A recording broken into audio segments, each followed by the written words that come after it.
Mikel, oain zure itxaron gelan gaudela, zuzenean harira joango gara. Gizarte hipermedikalizatua gara?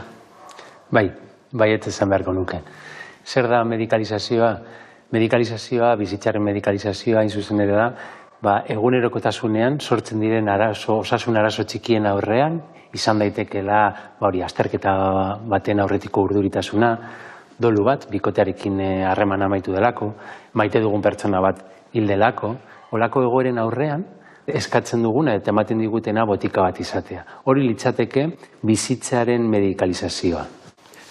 Zergatik etorri da hau, denean nahi dugu erantzun azkar bat, eta sufrimenduaren aurrean ere, erantzun azkarra nahi dugu? Nik uste dut baiet, ez? Bizitzak hartu du nolabaiteko azelerazioa. Eta horri lotuta dago osasunarekiko desjabetze hori, ez? Garai batean, hain eskuragarri ez zeudenean osasun sistemak eta horretak horrelako arazoak, eguneroko osasun arazo txikiak kudeatzen ziren beste modu batean, ez? Familia barruan, auzokidean, elkarri, nolabaiteko zaintza gomendioak ematen zizkieten. Orain katar edo min baten aurrean askotan, ez beti, baina jotzen dugu kontsultetara. Eta ez beti, baina askotan botikatik izaten dira kontsulta horretatik ateratzen duguna.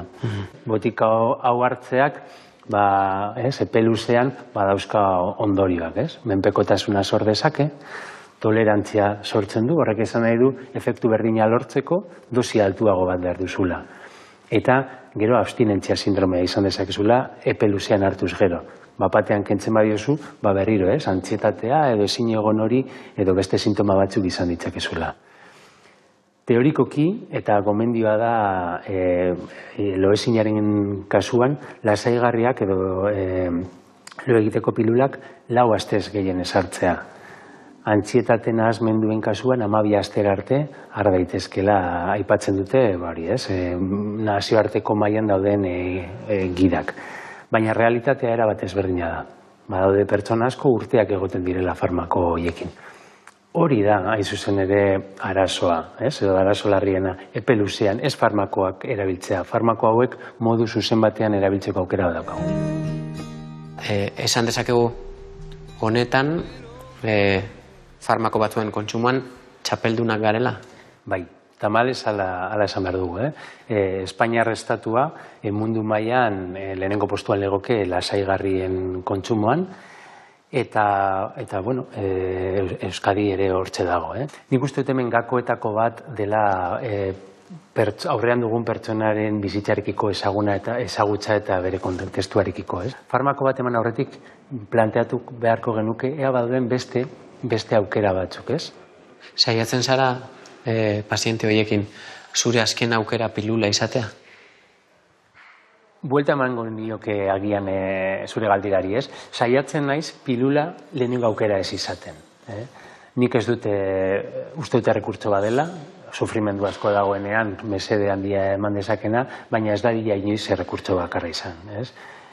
Ni saiatzen naiz adibidez lehenengo kontsulta batean, inoiz antidepresibori bat ez ematen, bereziki ezagutzen ez dudan edo ondo ezagutzen ez dudan pertsona bati.